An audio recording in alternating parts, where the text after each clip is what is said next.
Bien loin là-bas, en pleine mer, l'eau est bleue comme des pétales d'iris et transparente comme du cristal.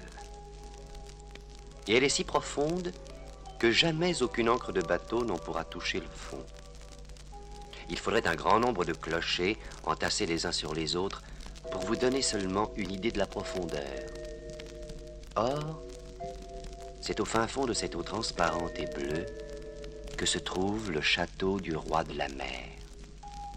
Parmi des plantes et des arbres étranges, parmi des ramures et des feuilles si souples qu'elles frissonnent comme des êtres vivants, le château dresse ses murs de corail, ses fenêtres en ogive, et les toits sont recouverts de coquillages qui renferment des perles si magnifiques qu'une seule ferait honneur à la couronne d'une reine. Le roi de la mer était veuf depuis longtemps, et sa vieille mère dirigeait la maison. C'était une maîtresse femme qui aimait tendrement ses petites filles, les 6 jeunes princesses de la mer. Toute la journée, les princesses se divertissaient dans le château. Et quand elles ouvraient les hautes fenêtres, les poissons entraient, comme chez nous les oiseaux. Ils se laissaient caresser et venaient manger dans la main. Devant le palais, il y avait un grand jardin planté d'arbres rouges. Et les fruits brillaient comme de l'or. Tout baignait dans une clarté bleuâtre. On se serait cru au sein de l'azur plutôt qu'au fond de la mer. Par les jours de grand calme, là-haut, on apercevait le soleil. La plus jeune des 6 princesses était la plus jolie. Elle avait des yeux bleus et la peau douce comme une feuille de rose. Seulement, comme ses sœurs, elle n'avait pas de pieds. Son corps finissait en queue de poisson. C'était une enfant silencieuse et réfléchie. Tandis que ses sœurs s'amusaient avec 1000 objets provenant des naufrages, elle préférait cueillir des fleurs au jardin ou contempler une statue de jeune garçon, une admirable statue en marbre échouée au fond de la mer. Et surtout, la petite sirène adorait entendre sa grand-mère lui parler du monde de là-haut, de ce pays merveilleux où vivent les hommes.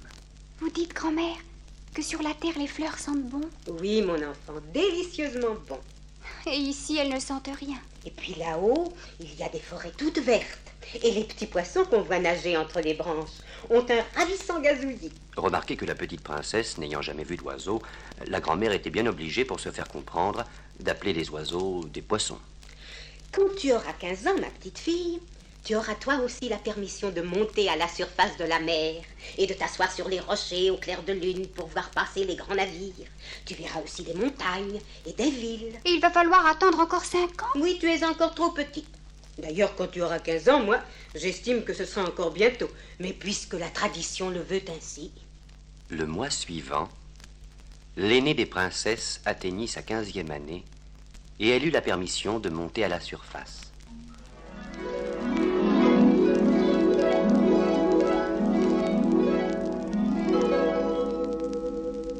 Dès son retour, que de choses elle eut à raconter. L'année suivante, ce fut le tour de la seconde sœur.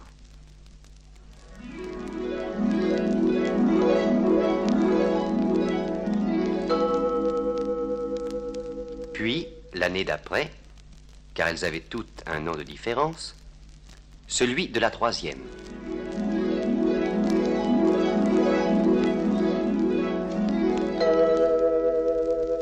Enfin, après la 4e et la 5e, le jour vint où la dernière petite princesse atteignit sa 15e année. Et, pareille à une bulle d'air, elle monta jusqu'à la surface de l'eau.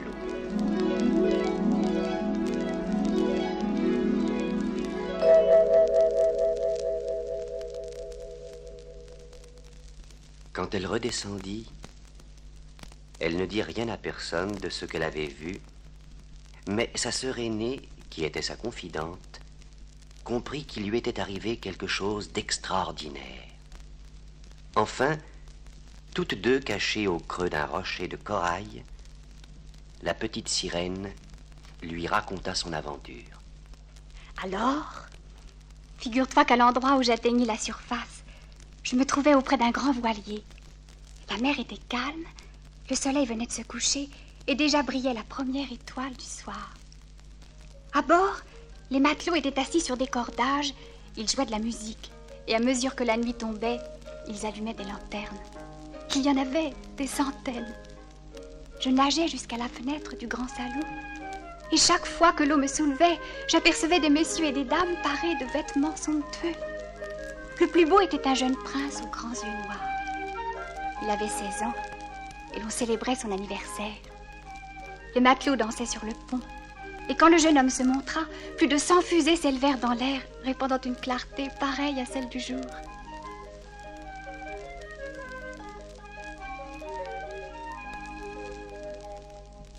Tu n'as pas eu peur? Oh, si tu penses. J'ai plongé tout de suite. Et quand tout a été fini, je suis remontée. Et de loin, j'ai regardé le jeune prince qui riait et causait gaiement avec les matelots. Oh, je ne pouvais pas le quitter des yeux. Puis peu à peu, les lanternes s'éteignirent, les voiles se déployèrent et le bateau s'en alla. Oh, malgré moi, je le suivais. Brusquement, le vent se mit à souffler. Les vagues se firent de plus en plus grosses. Bientôt, elles furent comme d'énormes montagnes, tandis que la pluie faisait rage. Le voilier plongeait dans des gouffres sans fond pour s'élever l'instant d'après sur des crêtes tumultueuses. Ça devait être amusant. Oh non, car je m'aperçus que le bateau craquait de toutes parts. Soudain, le grand mât se brisa et l'eau pénétra dans la cale. L'équipage était en danger. Je dus prendre garde aux épaves et aux poutres qui se précipitaient vers moi. L'obscurité était profonde, sauf quand un éclair déchirait la nuit.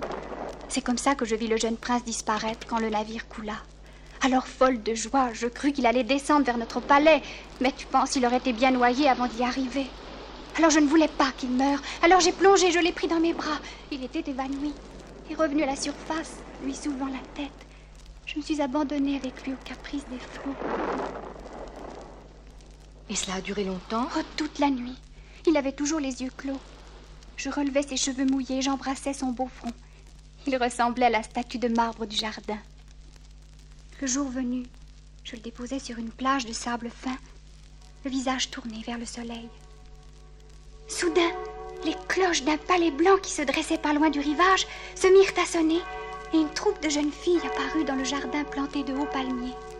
Elles aperçurent le prince qui reprenait connaissance et elles l'emmenèrent dans le palais. Elles t'ont vue? Non, je m'étais recouverte d'écume. Quand la porte du palais se fut refermée, j'ai plongé et je suis rentrée toute triste à la maison. La petite sirène maintenant connaissait la demeure du prince. Elle y revint souvent, et chaque fois elle entendait ses sujets dire de lui le plus grand bien. Aussi se réjouissait-elle de lui avoir sauvé la vie. Elle se rappelait combien elle l'avait serré fortement contre elle, et comme elle avait embrassé son beau front. Lui, hélas, ignorait tout cela, et ne pouvait même pas rêver d'elle. De jour en jour, elle aimait davantage les hommes et désirait plus ardemment vivre au milieu d'eux. Grand-mère, est-ce que les hommes, s'ils ne se noient pas, vivent éternellement? Non, ils meurent comme nous. Leur existence est même plus courte que la nôtre. Nous pouvons vivre 300 ans, mais à notre mort, nous nous changeons en écume de mer. Nous n'avons pas d'âme immortelle, tandis que les humains, eux, possèdent une âme qui vit éternellement. Ne puis-je rien faire pour obtenir une âme immortelle?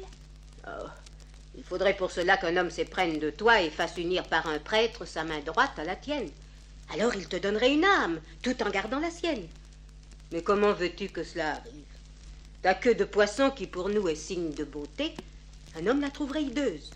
À ses yeux, pour être belle, il te faudrait ces grossiers supports que les hommes appellent des jambes.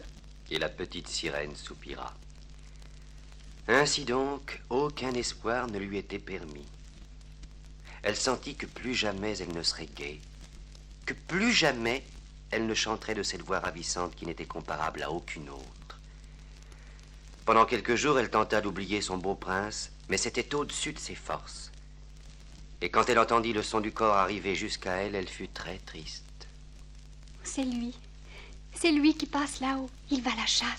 Lui que j'aime plus que tout au monde. Lui à qui je confierai le bonheur de ma vie. Oh, je risquerais tout pour devenir sa femme et garder une âme immortelle. Elle se confia à sa sœur aînée qui, voyant son chagrin et la violence de son désir, lui dit tout bas. Peut-être pourrais-tu consulter la sorcière.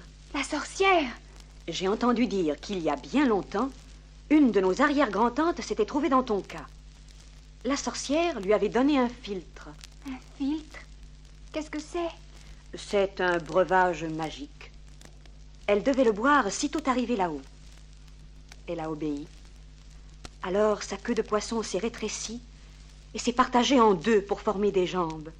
Il paraît que cela fait très mal. On a la sensation d'avoir le corps coupé par une lame tranchante. J'accepterai toutes les souffrances. Mais une fois que tu aurais pris la forme humaine, jamais plus tu ne pourrais redevenir sirène. Et si ton prince en épousait une autre, le premier matin qui suivrait son mariage, ton cœur se briserait et tu ne serais plus qu'un peu d'écume sur les flots. Oh, il m'épousera, j'en suis sûre. Mais qu'a demandé la sorcière pour rendre un tel service à notre grand-tante? Elle a demandé sa voix. Elle avait une voix presque aussi jolie que la tienne. Et pour conquérir celui qu'elle aimait, elle accepta de devenir muette. Mais si je n'avais plus de voix, que me resterait-il pour séduire le cœur de mon bien-aimé? Ton corps adorable, ta démarche légère et tes yeux. Mais nous sommes stupides de parler de tout cela. Dans 8 jours, tu auras oublié ton prince charmant. Et au lieu de commettre toutes ces folies, tu resteras bien sagement avec nous. N'es-tu pas heureuse dans notre beau royaume? La petite sirène n'était pas heureuse, et après une nuit de réflexion, sa décision fut prise. La sorcière fit pour elle ce qu'elle avait fait pour sa grand-tante. Et bien que pour prix de ses services, elle eût abandonné sa voix à l'horrible femme, la petite sirène monta, le cœur bondissant de joie, jusqu'à la surface de l'eau. Puis, par un beau clair de lune, elle gagna l'escalier d'honneur du palais de son bien-aimé et elle but le filtre. Ce fut comme si une épée coupait en deux son corps fragile. La douleur fut si vive qu'elle s'évanouit.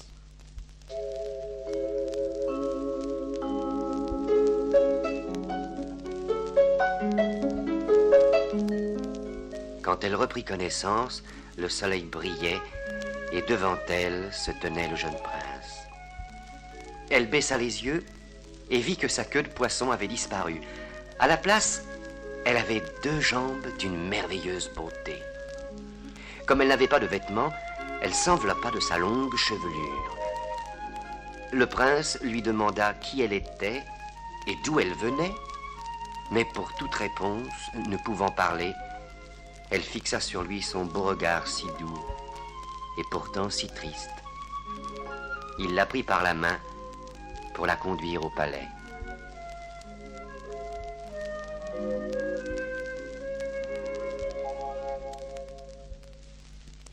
Comme la sorcière le lui avait prédit, chaque pas de la petite sirène lui causait une douleur aussi vive que si elle avait marché sur des couteaux. Mais elle n'en laissa rien voir. On l'habilla de soie et de mousseline. Elle apparut plus belle que toutes les belles, mais muette, hélas, ne pouvant parler ni chanter. Les semaines passèrent, et de jour en jour, le prince la chérissait davantage, mais il l'aimait comme on aime une enfant. Jamais l'idée de l'épouser ne lui serait venue.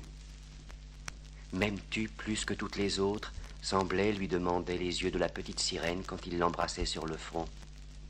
Oui, répondait le prince, je t'aime plus que les autres, car personne ne m'est aussi dévoué que toi. Et puis, tu ressembles à une jeune fille que j'ai vue un jour que j'avais fait naufrage et que peut-être je ne reverrai jamais. Et il lui annonça son mariage avec la fille d'un roi. Alors, le cœur brisé, la petite sirène pensa qu'au lendemain des noces, elle serait morte, devenue juste un peu d'écume sur la mer.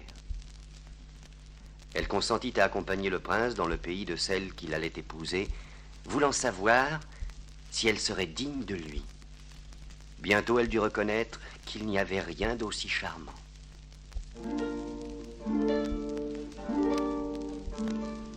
Habillée d'or et de soie, la petite sirène porta la traîne de la mariée. Mais son esprit était ailleurs. Elle songeait à sa dernière nuit et à tout ce qu'elle avait perdu en ce monde. Elle savait qu'à l'aube commencerait pour elle une nuit éternelle, sans pensée et sans rêve, puisqu'elle n'avait pas d'âme et ne pouvait en gagner une. Des fêtes splendides eurent lieu sur le bateau du prince.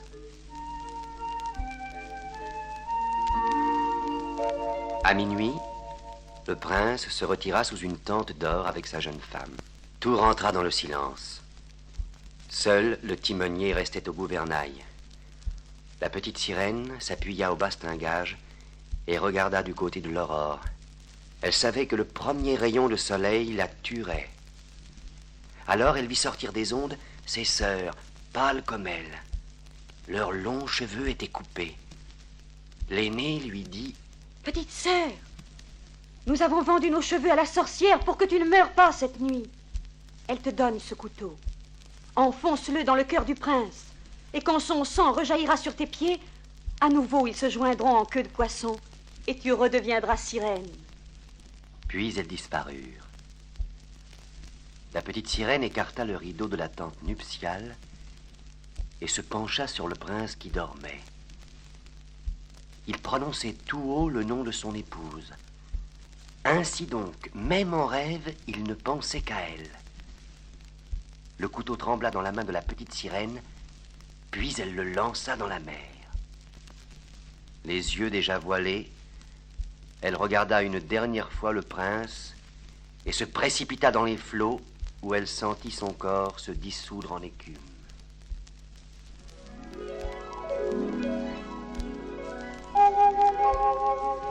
Alors, elle vit au-dessus d'elle flotter des êtres aériens d'une beauté idéale, si diaphane qu'ils laissaient transparaître les voiles blanches du navire et les nuages roses du ciel. Aucun regard humain ne pouvait les voir. Et peu à peu, la petite sirène sentit son corps se dégager de l'écume et monter impalpable vers le ciel. « Où vais-je » demanda-t-elle. Elle s'aperçut que sa voix venait de lui être rendue. « Chez les filles de l'air, mon enfant, si elles n'ont pas plus d'âme que les sirènes, elles peuvent en mériter une par leurs bonnes actions. Tu fus douce et tu supportas vaillamment tes souffrances. Maintenant, tu vas pouvoir, par 300 ans de bonnes actions, te créer toi-même une âme immortelle. Dans 300 ans, je pourrai entrer dans le royaume de Dieu. Il se peut que nous y soyons admises plus tôt que tu ne penses, car nous entrons invisibles dans les maisons où il y a des enfants. Si nous voyons un enfant insupportable, et si nous pleurons de chagrin, chaque larme ajoute un jour à notre temps d'épreuve. Mais si, au contraire, il fait le bonheur de ses parents et mérite leur tendresse, le bon Dieu abrège notre temps d'épreuve. Notre bonheur est donc lié à la sagesse des petits-enfants? Oui. Alors, puissent les enfants être toujours sages en pensant à vous, et peut-être à moi aussi.